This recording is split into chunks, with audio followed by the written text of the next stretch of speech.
Yellow tape. Kitchen counter corner. Then the second corner. Third.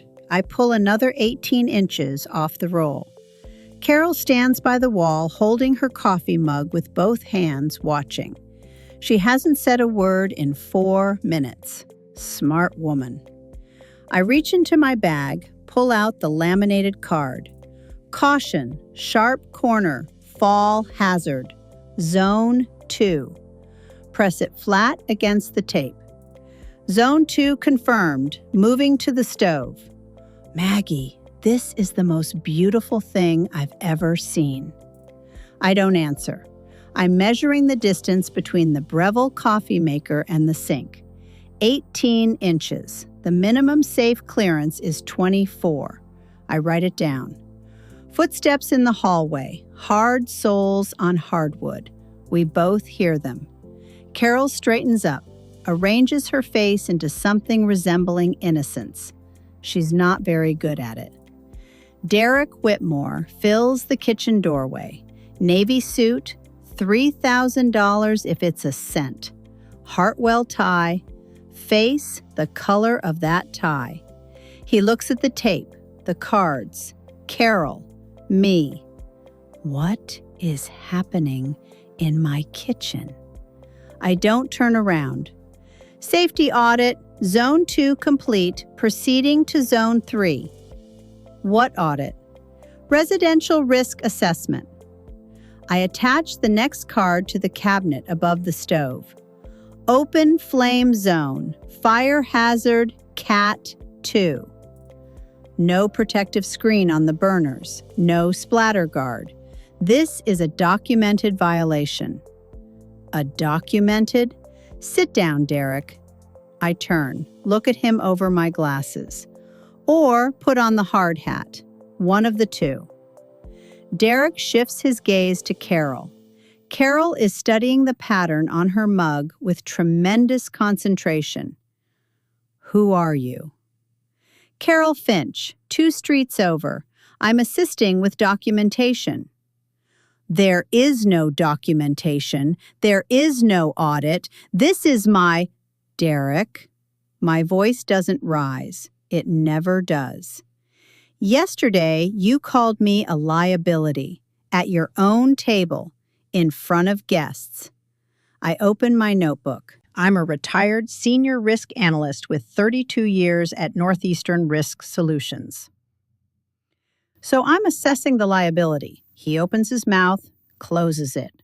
My name is Margaret Pruitt, 68 years old, widow, 32 years at Northeastern Risk Solutions, senior analyst, Risk Assessment Division. I wrote the residential property evaluation framework that half of New England still uses. I retired 3 years ago. 4 months ago, I moved into my daughter Susan's house, Derek's house. At Derek's invitation, actually. He was very persuasive about how I shouldn't be living alone at my age. Yesterday, at dinner, with 2 guests at the table, Derek Whitmore called me a liability. This morning, I ordered the tape from Amazon, 2-day delivery. I'd had it sitting in the cart for a week. Carol leans toward me, not quietly enough for Derek not to hear. Did you order him the hard hat yet? Delivered tomorrow. I got 2, 1 for the shower zone. Derek looks at us both, then at the yellow tape running along his kitchen counter, then back at us. You're both insane.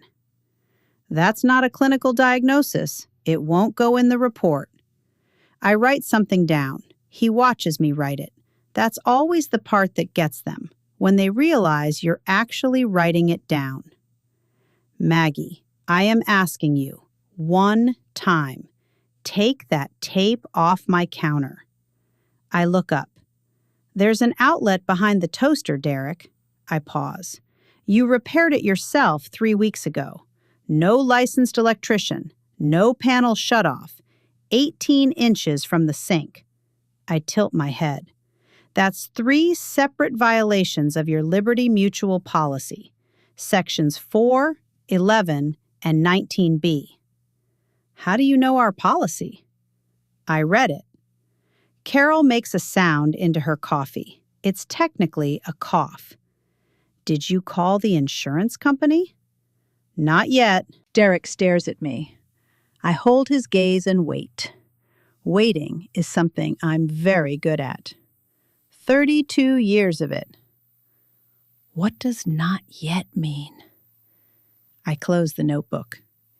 It means I'm still compiling the report. I pick up the tape roll. Zone 3 is the bathroom. Shall we? Derek left for work without his coffee. I watched him go from the kitchen window.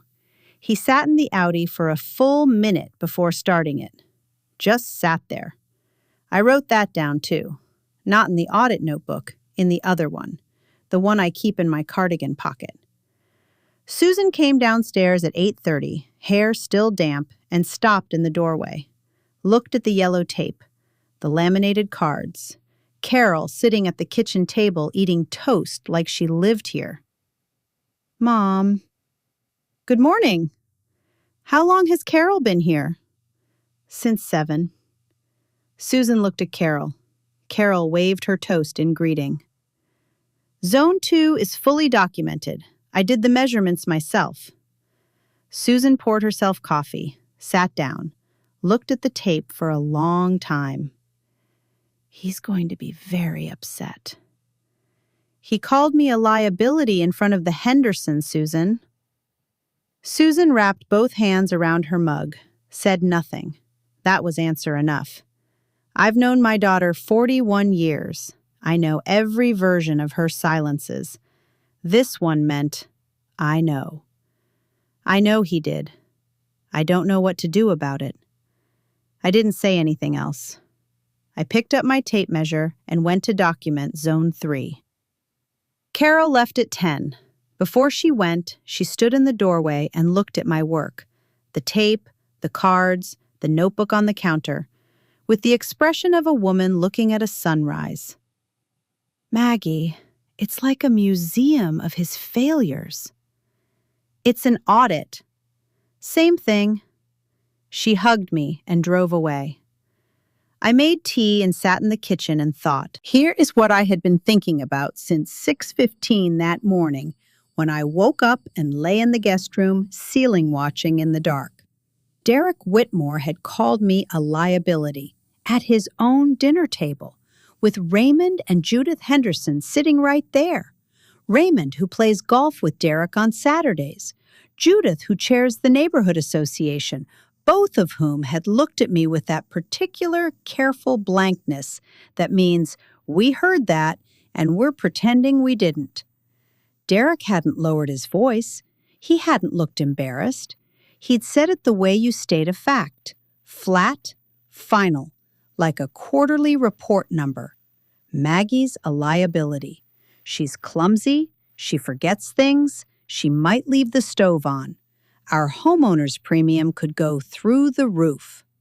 He hadn't even used my name.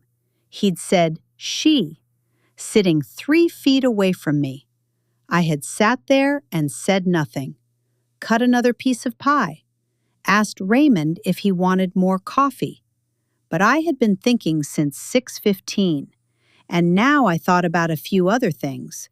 I thought about the dinner 3 weeks before the Henderson dinner, the one with Derek's colleagues, Mitchell Park, and a woman named Stacy, whose last name I never caught. Derek had introduced me as Susan's mom. She's staying with us for a while. No name. No 32 years. No framework that half of New England uses. Just Susan's mom, a dependent, a guest who had perhaps overstayed. I thought about the request Derek made 6 weeks ago, quietly, reasonably, in the tone he uses when he's decided something and is simply informing you of it. He'd asked me not to come into the living room when he had clients over. You understand, Maggie, it's a business environment. I had said yes. I had taken my book to the guest room and read there for 3 hours while voices carried down the hall. I thought about the armchair. My armchair, dark green, worn at the arms. The chair I'd sat in for 20 years in my own house before I sold it and moved here, had been in the living room for 6 weeks. Then, one Monday, it wasn't. In its place, a new side table, pale wood, very Scandinavian, very intentional. Derek had said, "Better flow in here, don't you think?" My chair was in the garage. I had not said anything about the chair either. I sat in the kitchen and drank my tea and looked at Zone 2, fully documented. Then I picked up the phone and called Carol. "Well?" "I'm reading their insurance policy, the full document, the March addendum too." "Maggie, why do you have their March addendum?" "Susan showed me where Derek keeps the files." A longer pause. "Did Susan know she was showing you?" I thought about Susan stopping in the doorway that morning, Susan wrapping both hands around her mug. In her way. Carol was quiet for a moment. Then, "How bad is it? The policy." 3 violations I can document right now, possibly 5 by Friday. What's Friday? The inspection. A very long pause. "Oh, Maggie." "He called me a liability, Carol." "I know. I spent 32 years assessing liability." "I know." "So." Carol made a sound, not quite a laugh, something more complicated and more satisfied. "Should I bring wine tonight?" "Bring the good stuff. We're cooking at your place." The following morning, the Amazon package arrived. I signed for it myself. Derek was already at work. I set the hard hat on the kitchen table next to his coffee maker, wrote the note on a Post-it in my cleanest handwriting. Shower zone classified as slip hazard, Category 2. Recommended PPE enclosed. Second unit available upon request. M. Pruitt, risk assessment. Then I went and sat in the living room, in the armchair I'd retrieved from the garage the previous afternoon while Derek was at the office, and read my book. Susan came downstairs, saw the hard hat, read the note, stood very still. "Mom, is that a construction hard hat?" "OSHA approved, Class E." Susan picked up the note, read it again, put it back. "He's going to lose his mind." "Probably." "Mom." "Susan." She looked at the hard hat, at me, at the armchair that had been in the garage yesterday and was now back in the living room. She pressed her lips together. I watched her decide something. "The gas company's number is on the fridge, the magnet on the left side, in case you ever needed it." She went back upstairs. I looked at the magnet on the left side of the fridge for a moment. Then I wrote the number in my notebook. Derek came home at 6:30 and found the hard hat on the table. He stood in the kitchen holding his briefcase and read the Post-it. Read it again. Set the briefcase down. "Maggie." "In here." He came to the doorway, looked at me in my armchair, looked at the armchair. Something moved across his face. He'd noticed it was back and was calculating whether to address it. He decided on the hat. "I'm not wearing a hard hat in my own shower." "That's your choice. I'd recommend documenting it as a voluntary assumption of risk." "There is no risk. It's a shower." 47% of home injuries occur in the bathroom. That's a CDC statistic, not my opinion. "Maggie." The slip coefficient of standard ceramic tile when wet is 0.4. Your shower floor is standard ceramic tile. I turn a page. "The bath mat you have in there is decorative, not anti-slip rated. I checked." "You checked my shower mat." I checked the classification. There's a difference. I look up. The hat has a chin strap, very secure. Derek picked up the hard hat, stood there holding it, put it back down. I need a drink. "The wine rack is a trip hazard. I've flagged it in Zone 5. The door to his study closed, not slammed. Derek Whitmore did not slam doors. He closed them with a controlled precision that communicated exactly how much he wanted to slam them. I turned another page. Susan appeared in the doorway. She looked at the hard hat on the table, then at me, then covered her mouth with her hand and made a small sound. "Mom, his face." "What about his face?" She turned around and went to the kitchen. I heard her running water at the sink for a long time, which is what Susan does when she's laughing and doesn't want anyone to know. 3 days later, I called Eastfield Gas. I was very polite. I explained that I had detected an anomalous odor near the kitchen appliances. Not a classic gas smell, I clarified, more of an irregular combustion signature, possibly from the coffee maker, possibly from the outlet behind it, which had been subject to non-certified repair work. I used the phrase irregular combustion signature because it sounds alarming without being technically specific enough to disprove. They sent a technician that afternoon. His name was Dave. He had a clipboard and a gas sniffer and a very thorough approach to his job. Dave checked everything: the stove, the water heater, the outlet, the coffee maker, which Dave informed me was actually a potential ignition source when positioned that close to the sink, a fact I had already written in my notebook but appreciated having confirmed by a professional. Dave found no leak. He told me this apologetically, as if he felt he'd let me down. "Don't apologize. Better safe than sorry." Dave wrote up an inspection report. I asked for a copy. He gave me one. I put it in the folder. Derek came home to the Eastfield gas truck parked at his curb. He stopped on the front walk and stared at it for a long moment. Then he came inside. Why is there a gas truck outside? Precautionary inspection. He came to the kitchen doorway. I was at the table with my tea and my folder. Dave's report was on top, paper clipped neatly. "You called the gas company." "I detected an irregular combustion signature." "You detected from the coffee maker." Dave agreed it's poorly positioned. I tapped the report. "It's all in here."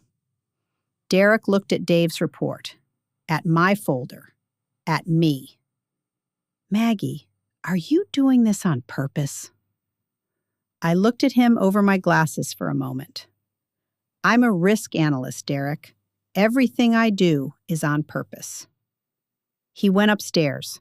I heard the shower run for 25 minutes, which was 12 minutes longer than usual, which I interpreted as a stress indicator and noted accordingly. Susan found me in the kitchen an hour later. She looked at Dave's report, at the folder, which was getting satisfyingly thick. "Mom, that's a whole folder." "Documentation is important. Can I see it?" I slid it across the table. She opened it, turned through the pages. The zone maps, the laminated card inventory list, the insurance policy with 3 sections highlighted. Dave's report. She stopped at the highlighted policy. "You highlighted his policy violations." Sections 4, 11, and 19B. "Mom, his premium is going to go up." "Possibly." "How much?" "That depends on what else the inspector finds on Friday." She turned another page, stopped again. Something shifted in her face, something I recognized because I'd watched it happen in mirrors when I was her age, when I was trying to decide whether to say a hard thing or swallow it. She closed the folder, slid it back, stood up, walked to the door, paused. "Derek's professional license is in the top drawer of his desk. His home repair permits, the ones he filed and the ones he didn't, are in the same drawer. The filed ones are in the green folder. The unfiled ones are loose." She went upstairs. I sat for a moment. Then I went to Derek's study, opened the top drawer, and looked at the loose papers. There were 4 of them. I wrote everything down and put them back exactly as I'd found them. Carol came over that Thursday with a bottle of Malbec and her reading glasses and sat at my kitchen table while I made chicken piccata and told her about Dave from Eastfield Gas. She laughed so hard she had to take her glasses off. A combustion signature, Maggie. An irregular combustion signature. It's a legitimate classification. It absolutely is not. It could be. Dave agreed it was poorly positioned. Dave was very thorough. I sent him a thank you card.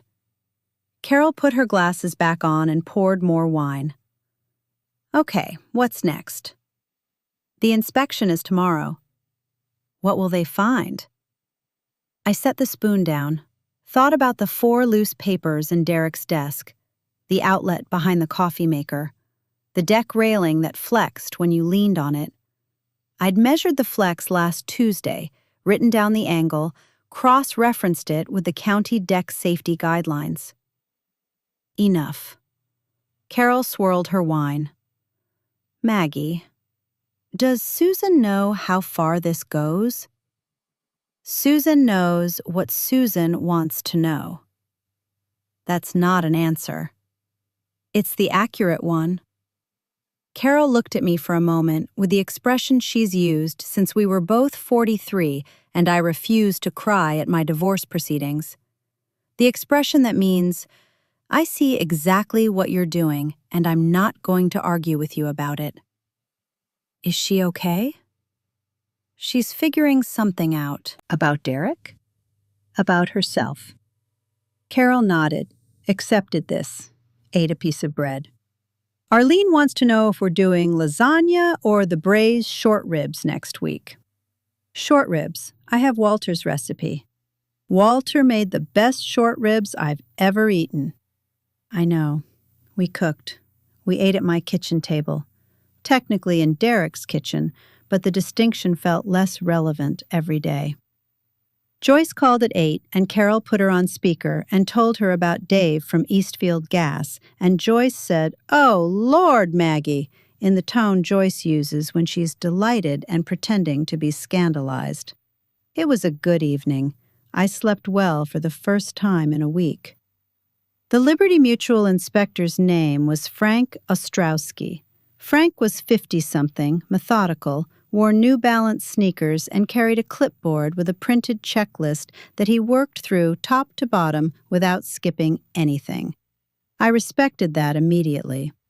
Derek had not known Frank was coming Friday. I had made the appointment on Tuesday and had not mentioned it because Derek hadn't asked. He'd assumed the insurance company would send something in writing first. They do, technically, an automated confirmation email to the policy email address, which was the household account that Susan checked. Susan had been at her friend Carolyn's house since Thursday afternoon, all day Friday. I opened the door for Frank at 10 a.m. "Mr. Ostrowski, Margaret Pruitt. I've prepared some documentation that may be helpful." Frank looked at the folder I was holding, at my laminated zone cards visible through the living room doorway, at me. "Are you the homeowner?" "I'm a resident and a former senior risk analyst at Northeastern Risk Solutions." I handed him the folder. "I've pre-documented several areas of concern, sections 4, 11, and 19B of the current policy. I've also noted 2 items not covered under the existing policy that may require a separate rider." Frank opened the folder, looked at the first page, looked at the second, turned to the zone maps. "You made zone maps. With measurements." Huh. Frank was thorough. I walked with him and answered questions and occasionally pointed at things I'd already flagged with small red stickers, just to save time. The outlet behind the coffee maker, the deck railing, the smoke detector in the hallway that Derek had disconnected 6 months ago because it kept going off when he cooked bacon and he found it annoying. That last one made Frank stop walking. "The smoke detector is disconnected?" "Since October. I have the approximate date noted on page 7. Frank wrote something on his clipboard. Several things. Miss Pruitt, how did you come to know about the smoke detector? I live here, Mr. Ostrowski.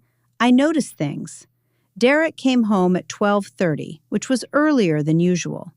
He pulled into the driveway and sat in the Audi again. I was watching from the kitchen window. And then he saw Frank's Liberty Mutual car and got out very slowly. He came through the front door. Frank and I were in the hallway. Derek looked at Frank, at me, at Frank's clipboard, at my folder in Frank's hand. What is this? Frank Ostrowski, Liberty Mutual. You must be Mr. Whitmore. We're just finishing up. Finishing up what? The annual property inspection. Frank checked something on the clipboard.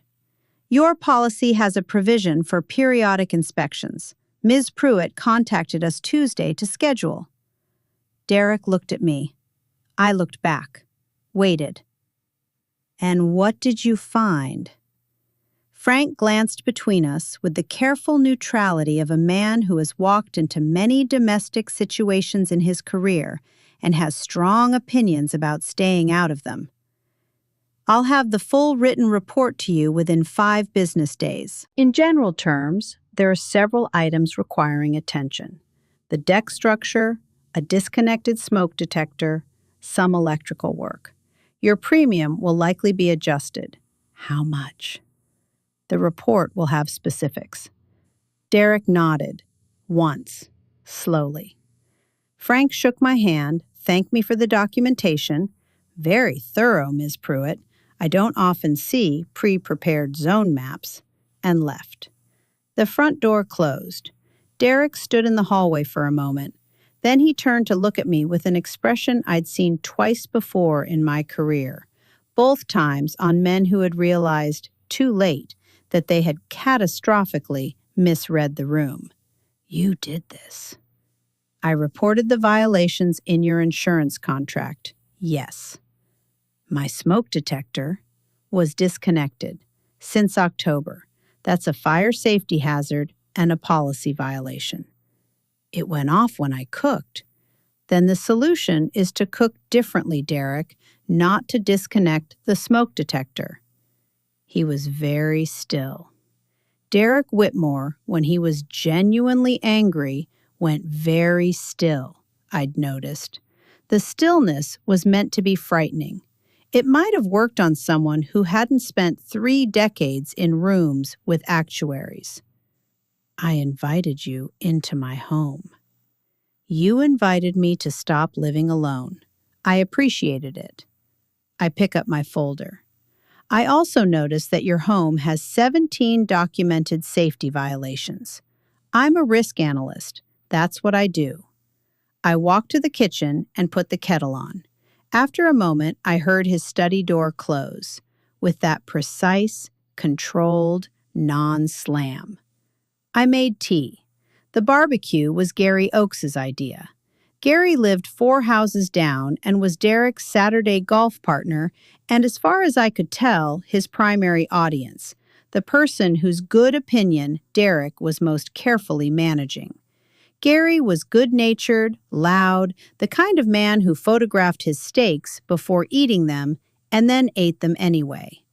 Gary had texted Derek about an informal barbecue the following weekend. Derek had said yes, apparently without thinking through the implications.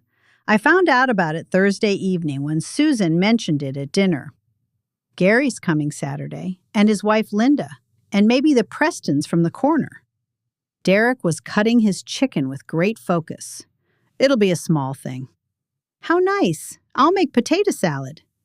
Derek's knife paused for just a fraction of a second, then continued. You don't need to do that. I'd like to. Walter's recipe. I looked up. You've had it before, Gary. At the 4th of July, 3 years ago. You had 2 helpings. Gary, who had not been at the table and was not in the room, was nonetheless now a factor in the conversation. Derek said nothing. Saturday was clear and warm. The good kind of October afternoon that makes New England feel like it's apologizing for February. Gary arrived at 3 with Linda and a six-pack, and the Prestons came at 3:30, and I brought the potato salad out at 4 and set it on the table next to the grill. The grill, which I had assessed as an open flame zone, fire hazard category 2, and around which I had placed, earlier that morning before Gary arrived, a tasteful length of yellow caution tape. Gary saw it immediately. "Derek, what's the tape?" Derek was at the grill with tongs. He turned, looked at the tape, looked at me on the porch with my iced tea. "That's my mother-in-law's safety system. Open flame zone, fire hazard, category 2. Gary looked up. "Is this from a professional service?" "I made them myself." "Gary, good to see you. The grill doesn't have a protective screen. That's a code issue in this county. I flagged it." "No kidding. Linda, come look at this." Linda came to look. Linda asked what a protective screen was. I explained. Linda said she had always been nervous about the grill and had said so for years. Gary said he had not known that. Linda said she had definitely said so. This became a separate conversation. I looked at Derek. Derek was looking at his tongs. I went inside and got the second hard hat, the spare, still in the box, and brought it out and set it on the table near the grill. Gary noticed it immediately. Gary noticed everything. "Is that a hard hat?" "Open flame zone, recommended PPE for the grill operator." I smiled at Derek. "It's Class E, very comfortable." Gary looked at the hard hat, at Derek, back at the hard hat. Then Gary Oakes, Derek's golf partner, Derek's primary audience, the person whose good opinion Derek managed most carefully, picked up the hard hat, turned it over, put it on. "I love this. Linda, take a picture." Linda took a picture. She took 3. "I'm sending this to the group chat." Derek's face did something complicated that he managed to keep almost entirely internal. I went back to the porch and sat with Linda and ate potato salad and had a genuinely nice afternoon. The Prestons' youngest had just started college, and Mrs. Preston wanted to talk about it, and I was happy to listen. At some point, Gary came and sat next to me, still in the hard hat. "Margaret, can I ask you something?" "Of course." "Derek mentioned you're a risk analyst, retired. 32 years at Northeastern." "Linda and I have been talking about redoing our homeowners policy. The current one's through Allstate, but I don't think it covers half of what it should. The agent we have he's a nice guy, but he's not, thorough? Let's say he's not detail-oriented." I looked at Gary. He was wearing a construction hard hat at a backyard barbecue with complete sincerity and without a trace of self-consciousness. I liked Gary Oakes very much. "I could take a look, informally, give you my read on what you're actually covered for." "That would be fantastic. That would really help." I wrote my number on a paper napkin. Gary folded it carefully and put it in his shirt pocket. Across the yard, Derek watched this happen. He had taken the tongs and was standing next to the grill, and he had the look of a man watching something he cannot identify and cannot stop. I smiled at him pleasantly. He turned back to the steaks. Monday morning, Derek's phone rang at 8:45. I was in the kitchen. He was in the kitchen. He looked at the screen and something changed in his face. A quickening. The face he made when something work-related and potentially important was happening. "Mitchell, hey." "Yeah, the weekend was, yeah." "Sorry, what?" I poured my tea. Did not move toward the hallway. Did not need to. "She did?" "Northeastern Risk Solutions. Yeah, I know who they are." "No, yeah, of course." "That would be, yes, I'll mention it to her. He came back into the kitchen. I was at the table with my tea and my notebook, writing up my notes from Saturday's zone reassessment. The grill citation, the deck railing, which Gary had also leaned on and which had flexed at 12 degrees. Derek stood in the kitchen. I waited. That was Mitchell Park. I know who Mitchell is. He ran your name after the dinner. He knows people at Northeastern. I worked there 32 years. He'd know several people. He wants to know if you'd be interested in consulting. Callaway has a new corporate insurance portfolio, and they're looking for someone to review their risk exposure. His words. I finished the sentence I was writing, capped my pen. What did you tell him? Derek looked at me for a long moment. He was working through something. I could see it. The calculation, the recalibration, the thing he was too proud to say directly. I told him I'd mention it. Thank you, Derek.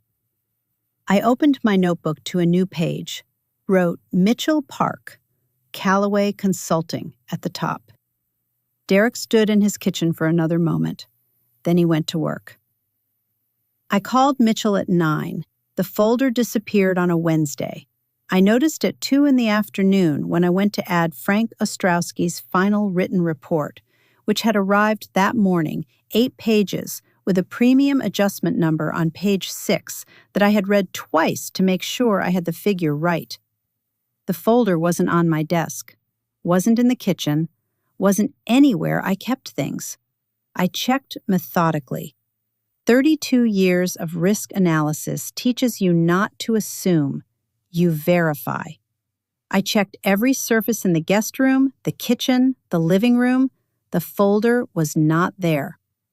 I sat down in my armchair and thought about this. Derek had come home for lunch. That was unusual. Derek never came home for lunch. I had been on the back porch on a call with Mitchell's assistant, and I had heard Derek come in and move around and leave. I had thought nothing of it at the time. I thought about it now. Then I picked up my phone and called Carol. What happened? He took the folder. He took your folder. Came home at lunch. It was on my desk. Now it isn't. Maggie, do you have copies? Carol, who do you think you're talking to? A long exhale on her end. Okay, good. What are you going to do? Wait. For what? For him to tell me he took it. Carol was quiet for a moment. What if he doesn't? Then I'll ask. And then? I looked at the armchair across from me, Walter's chair, the green one, the one that had been in the garage, back where it belonged. And then we'll see what he's made of. Derek came home at 6. I was in the kitchen making dinner. Susan was upstairs. The house was quiet. He stood in the kitchen doorway. I did not turn from the stove. Maggie, I need to talk to you. Dinner's in 20 minutes. Now, please. I turned down the burner, turned around, leaned against the counter, and waited. Derek had the folder. He'd been carrying it. It was in his hand, slightly rumpled at one corner in a way that my folders never were, because I was careful with my things.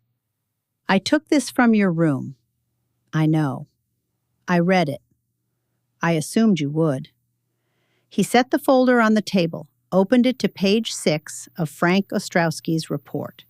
The premium adjustment figure, annual increase, substantial, driven primarily by the disconnected smoke detector and the deck railing and the electrical work.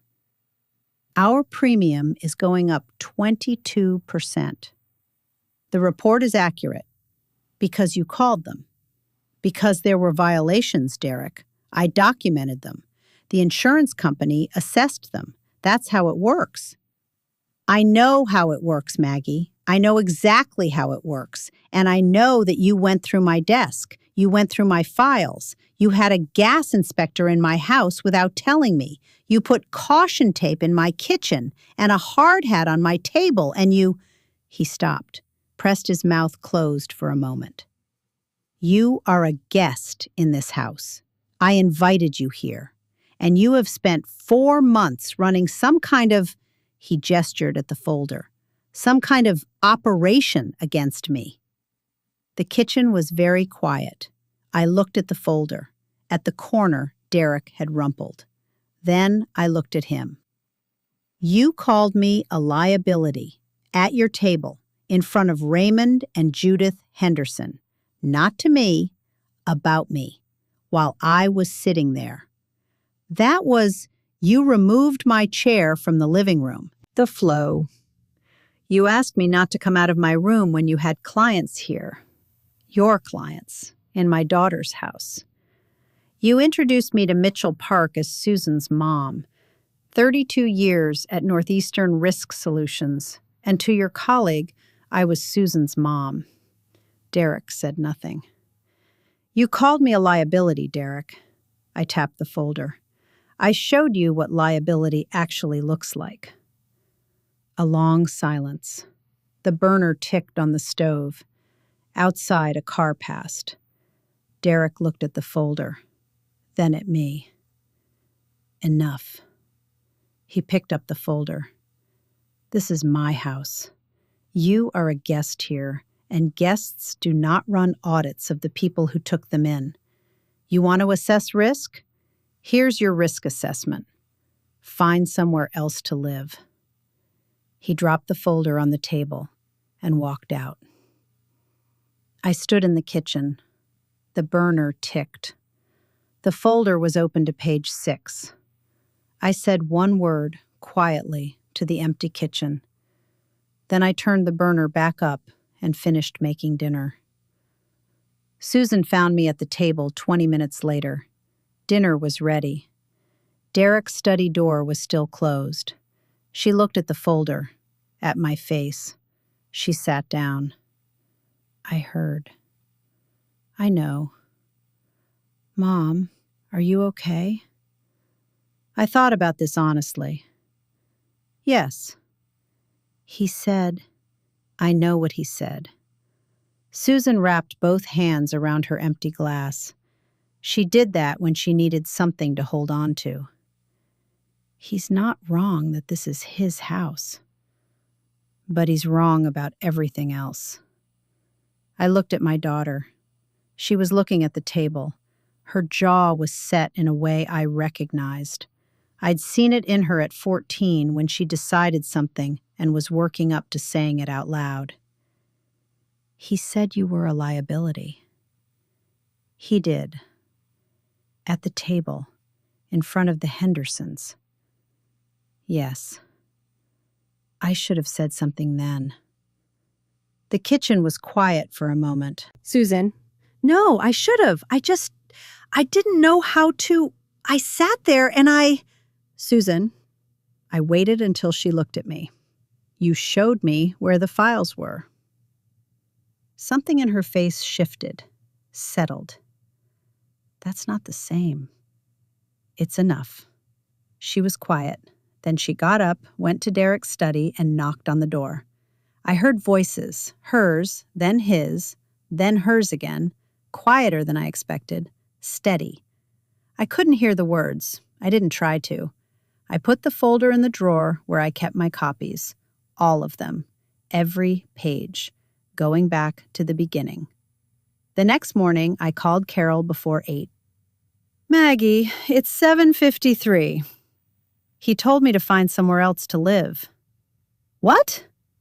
Last night, he took the folder, read Frank's report, and told me to find somewhere else to live. He told you to leave. In those words, approximately. Maggie, I have copies of everything. I know you have copies. Maggie, what are you going to do? I looked out the kitchen window, the backyard, the deck with the railing that flexed at 12 degrees, Derek's Audi already gone from the driveway. I'm going to call Mitchell Park at 9, and I'm going to look at a condo. Silence. A condo. There's a building on Aldrich Street. I've been watching the listings for 3 weeks. 2-bedroom, south-facing, new kitchen. Good bones. You've been watching listings for 3 weeks. Since the Henderson dinner. A very long pause. You planned this. I assessed the situation. Maggie, that's the same thing. Carol? Yes? Can you drive me to Aldrich Street at 11?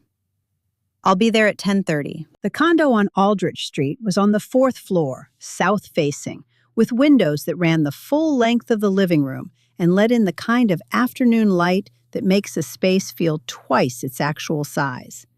The kitchen had been renovated 2 years ago. White cabinets, gas range, good counter space. The second bedroom was small, but had a closet with actual shelving. Carol stood in the middle of the living room and turned slowly in a circle. Oh, Maggie. It needs some work in the bathroom. It has crown molding. The building was 6 blocks from Carol, 12 from Joyce. Arlene was on the other side of town, but Arlene had a car and opinions about distance that were, as she frequently said, for younger women. I walked through each room with the realtor, a young woman named Priya, who had clearly been briefed that I knew what I was looking at and had adjusted her approach accordingly. Less selling, more answering. I appreciated that. I checked the outlets, the smoke detectors. There were 2, both functioning. I tested them. The water pressure, the angle of the light at 3 in the afternoon. Walter would have liked this light. I stood at the living room window and looked out at the street below. Oak trees losing their leaves, a coffee shop on the corner, a woman walking a very elderly beagle at a very gentle pace. And I thought, yes, this. What's the timeline on the offer? I told Susan that evening, after dinner, after Derek had gone to his study. We sat in the kitchen with our tea. Susan listened without interrupting. That was new. At 41, she had learned, finally, the thing I'd tried to teach her at 14 and again at 22, that some conversations required listening completely before speaking. When I finished, she was quiet for a moment. When? The offer goes in Friday. If they accept, I'd be out within 30 days. Where are you? Carol mentioned Aldrich Street. 4th floor, south-facing. Susan turned her mug in her hands. Mom, he shouldn't have said what he said.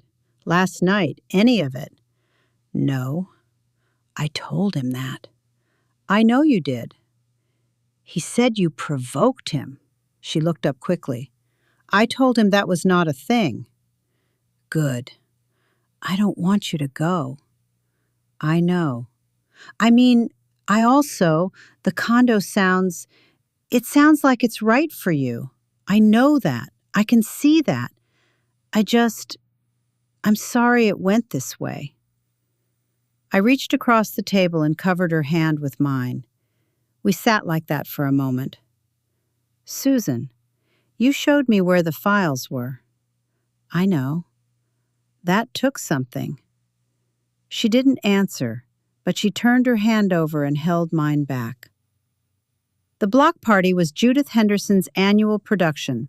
Last Saturday of October, the whole street, potluck and lawn chairs and whoever wanted to drag their fire pit out front. Judith had been running it for 11 years, and it had the comfortable, well-worn quality of things that have found their right shape. I brought the potato salad, Walter's recipe, double batch. Carol came with Arlene, which was unexpected. Arlene lived across town and claimed the drive was prohibitive, but here she was in a green sweater with a bottle of cider and strong feelings about Judith Henderson's sangria. Joyce arrived separately and immediately began helping Judith set up the folding tables, because that's what Joyce did. Derek was there. He had to be. This was his street, these were his neighbors, and Derek Whitmore did not skip his street's social events. He stood with Gary near the fire pit and talked about something and laughed when Gary laughed and was exactly what he always appeared to be from a distance. I set the potato salad on the table and went to say hello to Judith Henderson, who had been at that dinner table, who had looked at me with that careful blankness, clasped both my hands when she saw me. "Margaret, I'm so glad you came. I've been meaning to call. The other week at dinner, I just want you to know that Raymond and I—" "Judith, it's fine." "It isn't, actually. What Derek said was, it's been addressed." Judith looked at me, read something in my face. "Has it?" "Thoroughly." She squeezed my hands and let me go. I moved toward the drinks table. Gary materialized at my elbow within 30 seconds. He had a way of appearing that suggested he'd been watching for his moment. "Margaret, good news. I talked to our Allstate agent. He's willing to do a full policy review if we bring in an outside consultant. Linda and I would like that to be you, if you're still open to it." "I am. I'm also consulting for Callaway now, starting next month, their corporate portfolio. I can give you and Linda time on weekends." "That's fantastic. That is really— thank you." "I'll be honest, after the barbecue, I sent your name to 2 other guys on the street. Keith Preston said his policy hasn't been reviewed in 6 years. I hope that's okay." I looked at Gary. He was in a regular jacket today, no hard hat, looking genuinely happy. "That's fine, Gary. Tell Keith to call me." Gary went back to the fire pit. I could see Derek watching from across the yard, watching Gary walk away from me, watching the direction Gary had come from, putting it together. Keith Preston appeared at my elbow 3 minutes later. "Margaret, I hear you do insurance consulting. I have some questions about my deck, actually, because I think the railing might be—" "Let's sit down." Carol appeared behind me. She had a cup of cider and an expression of profound satisfaction. "He's watching." "I know. Gary's wife just asked Arlene for your number." "I know." "Maggie, he called you a liability." "Yes." "And now you're running his neighborhood." I looked at Keith Preston, who had pulled out his phone to show me photos of his deck railing. I looked at the street, my street too, for another few weeks for what it was worth. The oak trees, the fire pit. Walter would have been here this Saturday, in his good jacket, eating someone's chili and asking Gary about his golf handicap with genuine interest. "I'm consulting, Carol. There's a difference." "Of course there is." I turned to Keith and asked him to describe the railing.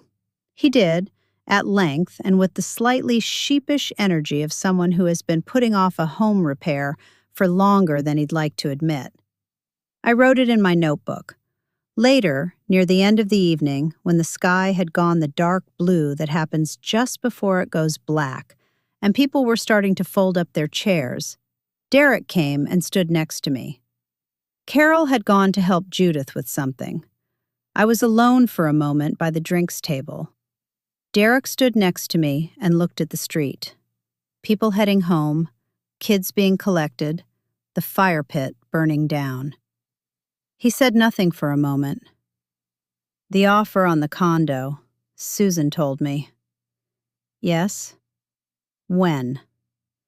30 days, if they accept." I shouldn't have said what I said last Wednesday. I looked at him.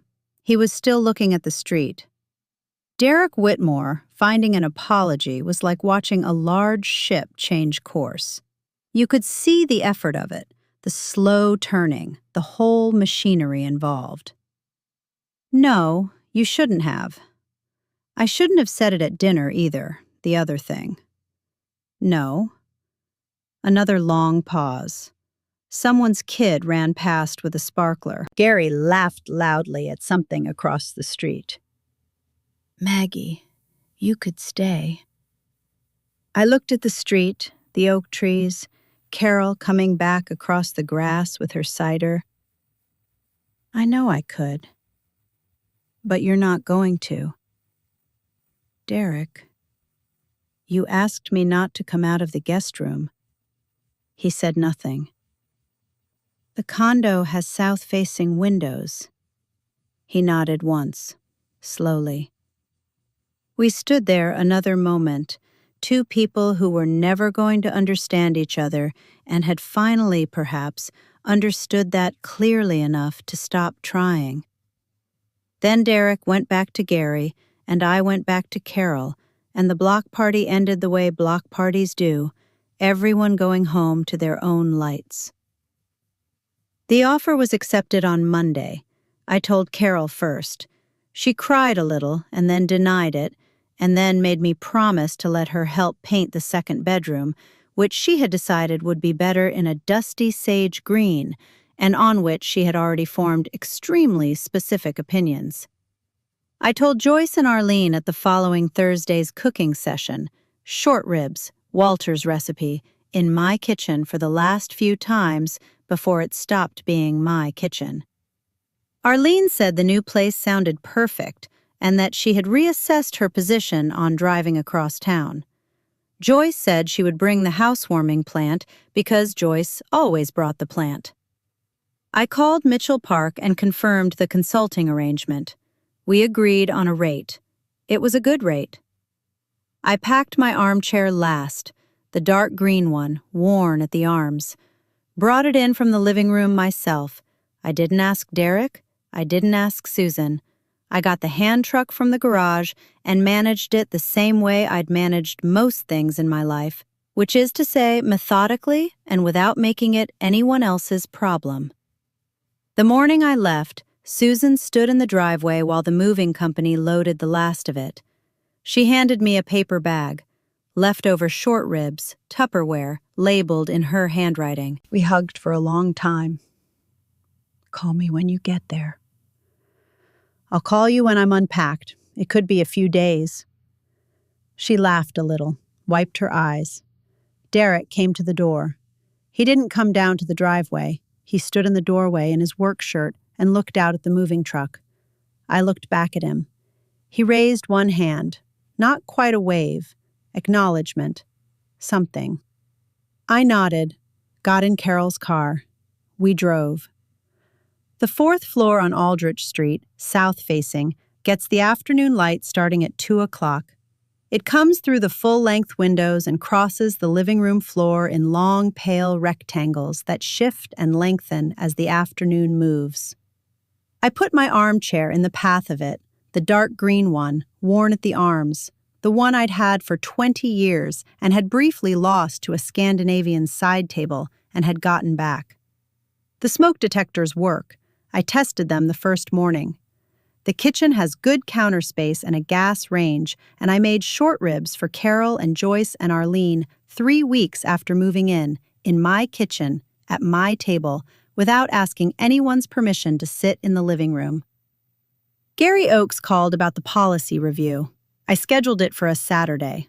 His deck railing needed attention. I wrote up a thorough report. Mitchell's team at Callaway sent the first contract over in November. I read it carefully, marked 3 items for negotiation, and sent my notes back within 24 hours. Mitchell called to say he hadn't expected that. I said I know. The folder, every page going back to the beginning, zone maps and Dave's gas report and Frank Ostrowski's 8 pages with the premium adjustment on page 6, I kept it. It sits in the second drawer of my desk in the second bedroom. I don't look at it often. I don't need to. Carol called me the following spring to say that Derek had been passed over for senior vice president at Callaway, that Mitchell Park, in the internal reorganization, had restructured Derek's division, and Derek was now reporting to someone 10 years younger than himself. Carol had heard this from Judith Henderson, who had heard it from Gary, who had seemed more amused than he probably should have been. Gary said Derek took it very badly. That's a shame. Maggie? Yes? Mitchell Park. He's at Callaway. Yes. And you consulted for Callaway. I did. And Mitchell restructured Derek's division. Carol, I consulted on their risk portfolio, that's all. A long pause. Did you know that would happen? I looked out the south-facing window, the street below, the oak trees, leafing out now, spring green, new. I assessed the situation. Maggie Pruitt. Come over Saturday. I'll make Walter's potato salad. She came. She always does.